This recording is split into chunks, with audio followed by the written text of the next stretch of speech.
Hello everyone. Welcome to the Happy Life podcast.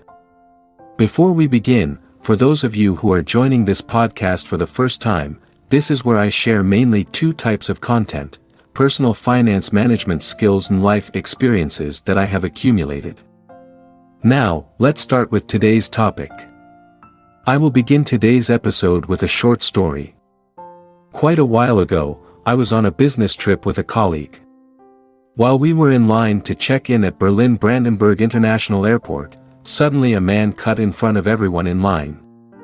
I reported this to the security guard, who then escorted the man to the back of the line. It seemed like the matter was resolved, but unexpectedly, the man and his family started hurling very rude insults. In such a situation, normally, anyone would be very annoyed because we might think that not only were they in the wrong, but now they were standing there insulting us. This annoyance could push us to argue back, and they would just be waiting for that opportunity to continue their insults, leading to a back-and-forth shouting match. With people like this, it's difficult to win because they don't argue logically. Even if we did win, we would end up exhausted and frustrated. At that moment, I chose to completely ignore their actions, pretending they didn't exist. This isn't because I am a saint or anything. I am very much an ordinary person who still gets angry. However, I've learned a more effective way to retaliate. I've realized that the best way to make someone feel the most hurt in these situations is to act as if they no longer exist on this earth. Why do I say this? Let's reverse the situation and put ourselves in their shoes. Imagine we despise someone and see them at a party.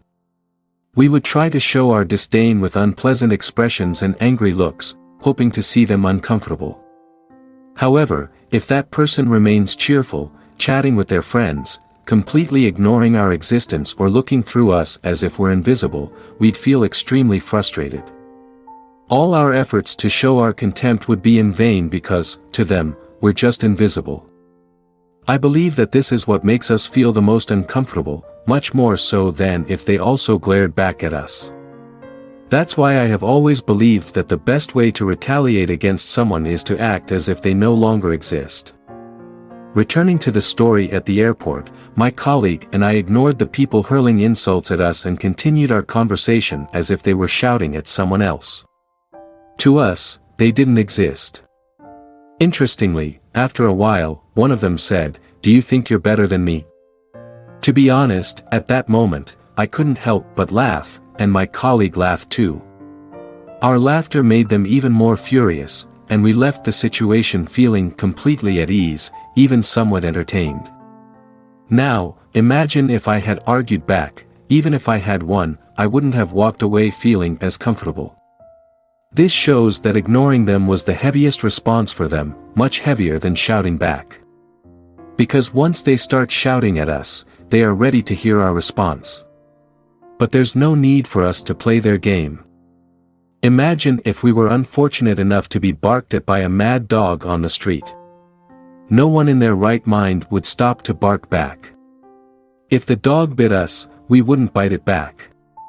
In reality, we see many people retaliating against every little thing, even reading about minor car accidents where people end up fighting each other instead of just dealing with the situation calmly. These are instances of being bitten by a dog and then biting it back.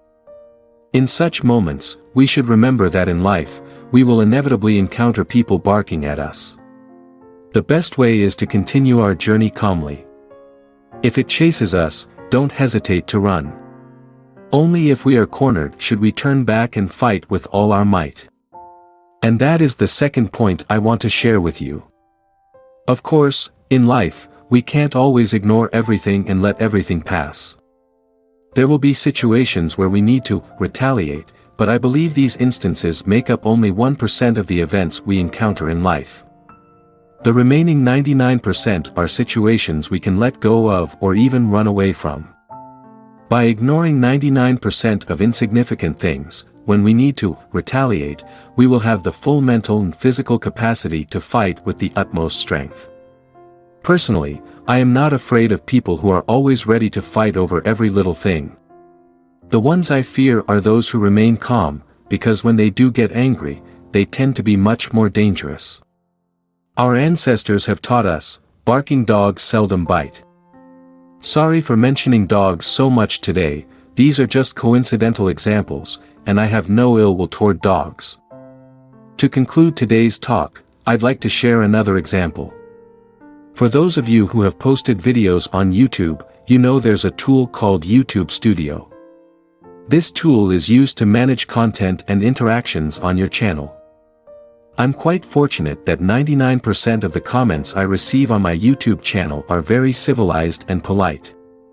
However, as the channel grows, YouTube's algorithm automatically suggests it to more people, including some who leave inappropriate comments. YouTube has a feature to hide comments from such users. This means they can continue to watch my content and post comments, but I and other viewers won't see their comments, only they will see them. At first, I didn't like this feature. I wanted it to be like on Facebook, where if I block someone, I don't want them to receive anything from me anymore, I don't see their existence, and they don't see mine. But gradually, I started to appreciate YouTube's way more. I like that they can still see my existence and continue to trash talk, but only they see their comments. I and all others continue to interact happily without being aware of their existence, regardless of what they say. Hiding these users is extremely simple, with just 2 clicks, they are forever invisible on my channel. This example makes me think that in life, we should learn from YouTube's approach rather than Facebook's.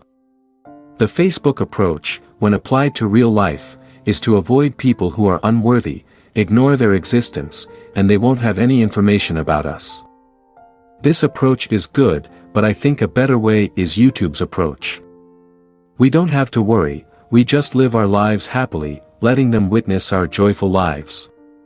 But it's a one-way street, we don't care about their existence. To us, they are invisible. I think that's a better way. The main point I want to share with you today is that in our lives, we will undoubtedly encounter people who are not worth any of our attention. The best way to deal with such people is to give them just 2 clicks. Don't argue back and forth, don't waste your energy thinking of ways to retaliate, and don't bother avoiding them. Simply consider them as having evaporated from the surface of the earth. Give them just 2 clicks and then continue to enjoy your life. These are the points I wanted to share with you in today's talk. First, remember that the strongest form of retaliation is to no longer acknowledge someone's existence in our eyes. Second, when faced with barking dogs, don't stop to bark back. If they chase you, don't hesitate to run. Third, by ignoring 99% of insignificant matters, we can devote all our mental and physical energy to more deserving people and issues. Finally, remember that for those who are unworthy, never give them more than 2 clicks, don't waste any more time on them. That's all I wanted to share with you in today's episode. If you found this content useful, please share it with your friends and family. Additionally, as always, YouTube's algorithm favors videos with more likes, so if you enjoyed this video, please hit the like button to help our podcast reach a wider audience. Thank you for watching, and I wish you a peaceful evening.